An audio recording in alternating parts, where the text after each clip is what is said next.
Chapter 14 देश जो सूखा और बंजर था, चिकनी मिट्टी से बना था जो गर्मी से फट गई थी।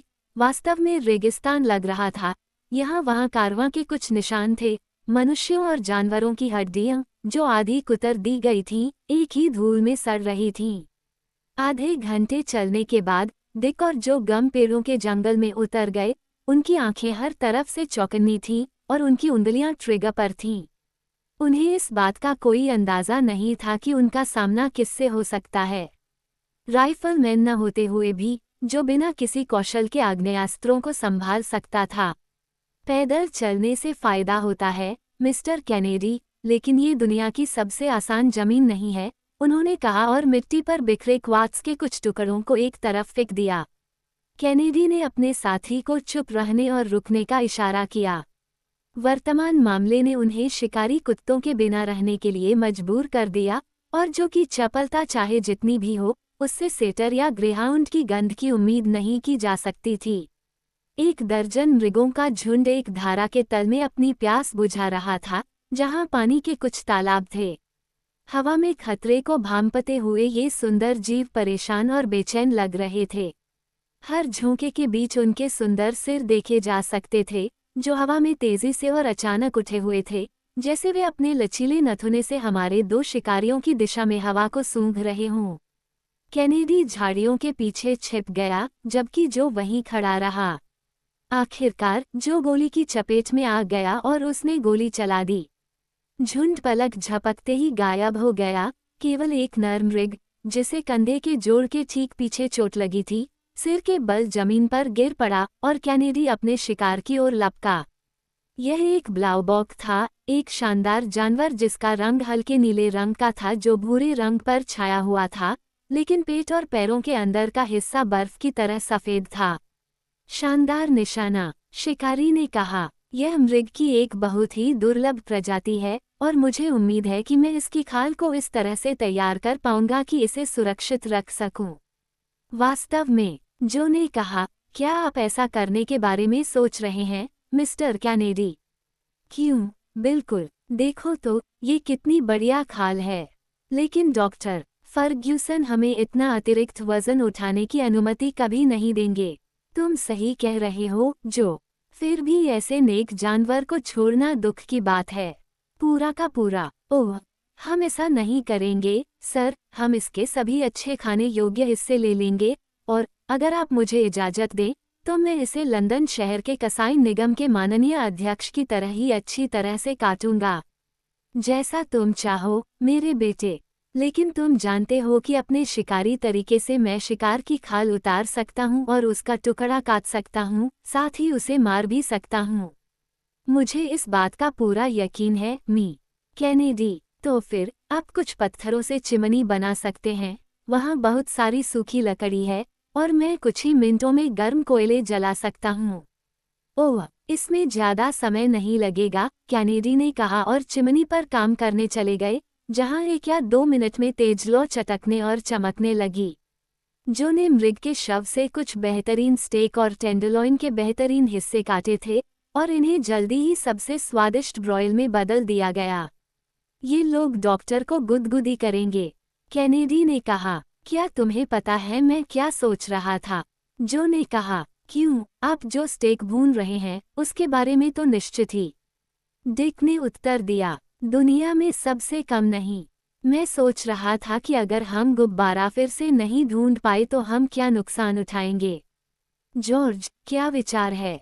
क्यों, क्या आपको लगता है कि डॉक्टर हमें छोड़ देंगे? नहीं, लेकिन मान लो उसका लंगर फिसल गया। असंभव। और इसके अलावा डॉक्टर को अपने गुब्बारे के साथ फिर से नीचे आने में कोई कठिनाई नहीं होगी, वो इसे अपने आप संभाल लेता है। लेकिन मान लीजिए कि हवा उसे उड़ा ले जाए, ताकि वो वापस हमारी ओर न आ सके। आओ आओ, जो। अपनी धारणाओं पर विराम लगाओ, वे किसी भी तरह से सुखद नहीं हैं। आह, सर, इस दुनिया में जो कुछ भी होता है वह स्वाभाविक है, लेकिन फिर कुछ भी हो सकता है और हमें पहले से ही सावधान रहना चाहिए। इसी समय हवा में बंदूक की आवाज गूंजी। वह क्या है? जो ने आश्चर्य से पूछा। कैनेडी ने कहा, यह मेरी राइफल है, मैं इसकी आवाज पहचानता हूँ। एक सिग्नल, हाँ, हमारे लिए खतरा, शायद उसके लिए भी। चलो चलें। और शिकारी अपने अभियान का माल इकट्ठा करके तेजी से उसी रास्ते से वापस लौट आए जिसे उन्होंने आते समय शाखाओं और झाड़ियों को तोड़कर चिन्हित किया था। झाड़ियों की घनी झाड़ियों के कारण वे गुब्बारे को नहीं देख पाए, हालांकि वे उससे बहुत दूर नहीं थे। दूसरी गोली की आवाज सुनाई दी। हमें जल्दी करनी होगी, जो ने कहा। लो, तीसरी रिपोर्ट। क्यों? मुझे तो ऐसा लगता है जैसे वो किसी चीज से अपना बचाव कर रहा था। आओ हम जल्दी करें। अब वे पूरी गति से दौड़ने लगे। जब वे जंगल के बाहरी इलाके में पहुंचे तो पहली नजर में उन्होंने गुब्बारा अपनी जगह पर और डॉक्टर को कार में देखा। क्या बात है? कैनेडी चिल्लाया। हे भगवान! अचानक जो चिल्लाया। आप क्या देखते हैं? नीचे देखो, गुब्बारे के चारों ओर अश्वेतों की भीड़ है। और वास्तव में वहां जहां वे थे, वहां से 2 मील दूर उन्होंने देखा कि लगभग 30 जंगली मूल निवासी एक साथ चिल्ला रहे थे, इशारे कर रहे थे और गूलर के पेड़ के नीचे तरह तरह की हरकतें कर रहे थे। कुछ पेड़ पर ही चढ़ रहे थे और सबसे ऊपर की शाखाओं पर अपना रास्ता बना रहे थे। खतरा गंभीर लग रहा था। मेरा स्वामी खो गया है, जो चिल्लाया। आओ, थोड़ी और ठंडक, जो, और देखते हैं कि हम किस स्थिति में हैं। हमारे हाथ में उन 4 खलनायकों की जान है, तो आगे बढ़ो। वे तेज गति से 1 मील आगे बढ़ चुके थे, तभी कार से एक और आवाज सुनाई दी। जाहिर है, गोली एक बड़े काले राक्षस पर लगी थी, जो लंगर की रस्सी से खुद को ऊपर उठा रहा था। एक बेजान शरीर एक शाखा से दूसरी शाखा पर गिर गया और जमीन से लगभग 20 फीट ऊपर लटक गया। उसके हाथ और पैर हवा में इधर उधर झूल रहे थे। हाँ, जो ने रुकते हुए कहा, उस आदमी के पास क्या है? कैनेडी ने कहा, कोई बात नहीं, चलो भागते हैं, चलो भागते हैं। आह, मिस्टर कैनेडी, जो ने फिर से ठहाका लगाते हुए कहा, उसकी पूंछ से, उसकी पूंछ से। यह एक बंदर है। वे सभी बंदर हैं। खैर, वे पुरुषों से भी बदतर हैं, कैनेडी ने कहा, और वह चीखती भीड़ के बीच में जा पहुंचा। ये वास्तव में कुत्ते के चेहरे वाली प्रजाति के बहुत ही भयानक बबून का झुंड था। ये जीव क्रूर, क्रूर और देखने में भयानक होते हैं। इनके थूथन कुत्ते जैसे होते हैं और चेहरे पर जंगली भाव होते हैं। हालांकि कुछ गोलियों ने उन्हें तितर बितर कर दिया और बकबक करने वाला झुंड भाग गया, जिससे उनमें से कई लोग जमीन पर ही रह गए। कुछ ही देर में कैनेडी सीढ़ी पर चढ़ गया और जो ने शाखाओं पर चढ़कर लंगर अलग कर दिया। फिर कार उस जगह पर आ गई जहां वह था और वह बिना किसी कठिनाई के उसमें चढ़ गया। कुछ मिनट बाद विक्टोरिया धीरे धीरे ऊपर चढ़ी और मध्यम हवा के झोंके के साथ पूर्व की ओर उड़ गई। यह आपके लिए एक हमला था, जो ने कहा। हमने सोचा कि आप मूल निवासियों से घिरे हुए हैं। डॉक्टर ने कहा, सौभाग्यवश वे केवल वानर थे। कैनेडी ने टिप्पणी की, दूरी से देखने पर कोई बड़ा अंतर नहीं है। नहीं पास में, जो ने कहा। खैर, जो भी हो, फर्ग्यूसन ने फिर कहा, वानरों के इस हमले के सबसे गंभीर परिणाम हो सकते थे। अगर उनके बार बार के प्रयासों के कारण लंगर झुक जाता, तो कौन जानता कि हवा मुझे कहाँ ले जाती। मैंने आपसे क्या कहा था, मिस्टर कैनेडी? तुम सही थे, जो, लेकिन भले ही तुम सही थे, तुम उस समय कुछ मृग स्टेक तैयार कर रहे थे, जिसे देखते ही मेरी भूख भड़क उठी।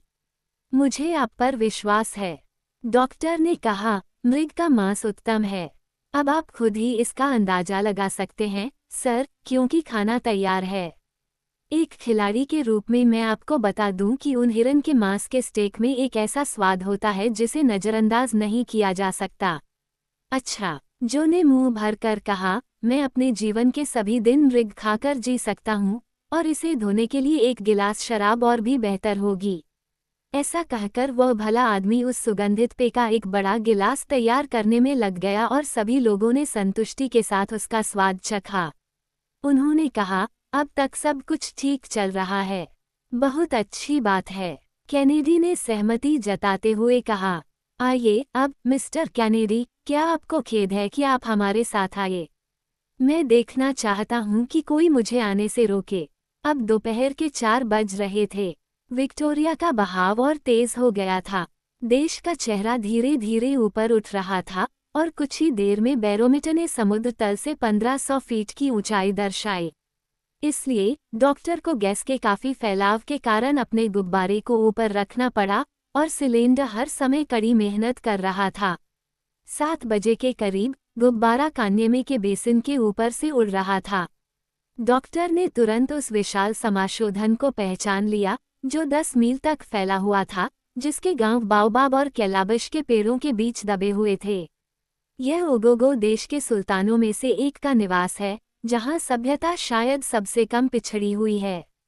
वहां के मूल निवासी अपने परिवार के सदस्यों को बेचने के आदी कम हैं, लेकिन फिर भी आदमी और जानवर सभी गोल झोपड़ियों में एक साथ रहते हैं, बिना फ्रेम के, जो घास के ढेर की तरह दिखते हैं। कान्यमे से आगे मिट्टी शुष्क और पथरीली हो जाती है, लेकिन 1 घंटे की यात्रा में मिट्टी की उपजाऊ ढलान में मदाबुरु से कुछ दूरी पर वनस्पति ने अपनी पूरी ताकत फिर से हासिल कर ली थी। दिन ढलने के साथ हवा कम हो गई और वातावरण सो गया। डॉक्टर ने अलग अलग ऊंचाइयों पर हवा के प्रवाह की व्यर्थ खोज की और आखिरकार प्रकृति की इस शांति को देखकर उसने रात को तैरते हुए बिताने का संकल्प लिया और अधिक सुरक्षा के लिए 1000 फीट की ऊंचाई पर चढ़ गया, जहां गुब्बारा स्थिर रहा। रात शानदार थी, आकाश सितारों से जगमगा रहा था और ऊपरी हवा में गहरा सन्नाटा था। डिक और जो अपने शांत सोफे पर लेट गए और जल्द ही गहरी नींद में सो गए। डॉक्टर पहले पहरा दे रहा था। 12 बजे कैनेडी ने डॉक्टर को छुट्टी दे दी। अगर कोई छोटी सी दुर्घटना हो जाए तो मुझे जगा देना, फर्ग्यूसन ने कहा, और सबसे बढ़कर बैरोमीटर को नज़रअंदाज मत करना। हमारे लिए ये कंपास है। रात ठंडी थी। दिन के तापमान और रात के तापमान में 27 डिग्री का अंतर था। रात होने के साथ ही भूख और प्यास से अपने छिपने के स्थानों से भागे जानवरों का रात्रिकालीन संगीत शुरू हो गया था। मेंढकों की कर्कश ध्वनि ने गीदड़ों की चीख से दुगुनी आवाज पैदा कर दी, जबकि अफ्रीकी शेर की शानदार आवाज ने इस जीवंत ऑर्केस्ट्रा के सुरों को बनाए रखा। सुबह अपने पद पर वापस आने पर डॉक्टर ने अपने कंपास से परामर्श किया और पाया कि रात के दौरान हवा बदल गई थी। पिछले 2 घंटों के दौरान गुब्बारा उत्तर पश्चिम में लगभग 30 मील की दूरी पर था। ये तब माबुंगुरु के ऊपर से गुजर रहा था, जो एक पथरीला देश था, जो एक बढ़िया पॉलिश वाले सिनाइट के ब्लॉकों से भरा हुआ था और विशाल बोल्डर और पत्थर की कोणीय लकीरों से घिरा हुआ था। कर्नाटक की चट्टानों की तरह शंकु के आकार के पिंड, कई ड्रुइडिक डोलमेन की तरह मिट्टी को जड़े हुए थे। भैंसों और हाथियों की हड्डियों ने इसे यहाँ वहाँ सफ़ेद कर दिया था, लेकिन कुछ पेड़ दिखाई दे रहे थे, सिवाय पूर्व में, जहाँ घने जंगल थे, जिनके बीच कुछ गांव आधे छिपे हुए थे। लगभग 7 बजे उन्हें एक विशाल गोल चट्टान दिखाई दी जो लगभग 2 मील लंबी थी और किसी विशालकाय कछुए जैसी दिख रही थी। हम सही रास्ते पर हैं, डॉक्टर, फर्ग्यूसन ने कहा। वहाँ जिहोलामकोआ है, जहाँ हमें कुछ मिनटों के लिए रुकना चाहिए। मैं अपने सिलेंडर के लिए आवश्यक पानी की आपूर्ति को नवीनीकृत करने जा रहा हूँ और इसलिए हमें कहीं लंगर डालने की कोशिश करनी चाहिए। शिकारी ने उत्तर दिया, वहाँ बहुत कम पेड़ हैं। कोई बात नहीं, चलो कोशिश करते हैं। जो, एंकरों को बाहर फेंक दो। गुब्बारा धीरे धीरे अपनी आरोही शक्ति खोता हुआ जमीन के निकट आ गया। लंगर साथ साथ चलते रहे। अंततः उनमें से एक लंगर चट्टान की दरार में फंस गया और गुब्बारा स्थिर खड़ा रहा। यह नहीं माना जाना चाहिए कि डॉक्टर इन ठहरावों के दौरान अपने सिलेंडर को पूरी तरह से बुझा सकता था। गुब्बारे का संतुलन समुद्र के स्तर पर परिकलित किया गया था और चूंकि देश लगातार ऊपर की ओर बढ़ रहा था और 600 से 700 फीट की ऊंचाई पर पहुंच गया था, इसलिए गुब्बारे में मिट्टी की सतह से नीचे जाने की प्रवृत्ति थी। इसलिए गैस के एक निश्चित फैलाव द्वारा इसे बनाए रखना आवश्यक था। लेकिन अगर डॉक्टर ने पूरी हवा की अनुपस्थिति में कार को जमीन पर टिका दिया होता, तो गुब्बारा इस तरह काफी वजन से मुक्त होकर सिलेंडर की सहायता के बिना खुद को ऊपर रख सकता था। नक्शे में जिहोलामकोआ के पश्चिमी ढलान पर विस्तृत तालाब दिखाए गए थे। जो अकेले ही एक पीपा लेकर वहां गया, जिसमें लगभग 10 गैलन पानी समा सकता था।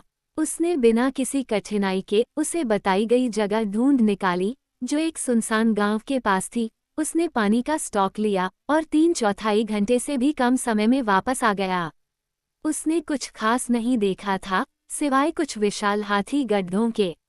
वास्तव में वो उनमें से एक में गिरने के बहुत करीब पहुंच गया था, जिसके तल पर एक आधा खाया हुआ शव पड़ा था। वो अपने साथ एक प्रकार का तिपतिया घास लाया जिसे बंदर चाव से खाते हैं। डॉक्टर ने मबेनबू के फल को पहचाना, पेड़ जो जेहोला मकोआ के पश्चिमी भाग में बहुतायत में उगता है। फर्ग्यूसन ने जो का बेसब्री से इंतजार किया, क्योंकि इस दुर्गम क्षेत्र में एक छोटा सा ठहराव भी हमेशा एक हद तक डर पैदा करता है। पानी बिना किसी परेशानी के जहाज पर चढ़ गया, क्योंकि कार लगभग जमीन पर टिकी हुई थी। फिर जो को लंगर को ढीला करना आसान लगा और वो डॉक्टर के पास अपनी जगह पर हल्के से कूद गया।